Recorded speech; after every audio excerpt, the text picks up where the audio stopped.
Etong products na to, nirecommend to ng office mate ko kasi they've been using it sobrang tagal na.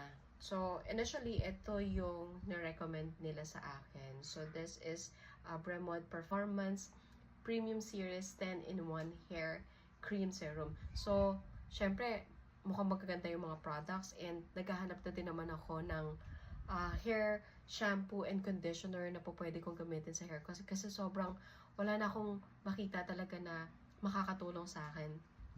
And sobrang drying ng mga hair products na nagagamit ko. So, I tried purchasing also their premium series na Keratin Complex Treatment Hair Shampoo and Conditioner. So, yan siya. Actually, sobrang ganda nitong shampoo na to. Mapapansin nyo naman, mauubos ko na siya. And I will continue buying these products for my hair. And another good buy din na nagawa ko, itong Cocoa Butter Shampoo and Conditioner. Mas malambot yung feel nito, pero ginagamit ko kasi siya alternate nitong dalawa. Kasi ito kasi nasa shower room namin sa master's bedroom. And then this one naman is nasa baba sa common CR area where doon ako halos araw-araw nagsha-shower. So, weekends, ito yung nagagamit ko. Pero super nice din nitong dalawa na to. So, alternate yan. Ito.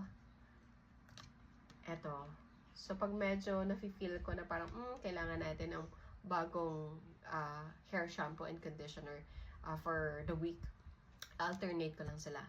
And then, I am applying this. Pag mga 80% dry na yung hair ko, ina-apply ko din siya. So, super nice na talaga.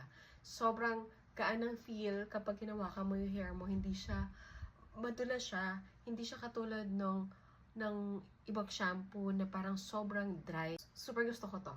Bagsak yung hair ko sa kanya. Iba yung feel, iba din yung hawak. Alam mo, malambot siya. So, if you want to try this product, I am sharing a link para mag-purchase kayo doon. So, doon ko din nabili tong mga products na to. So, try it na. Bye!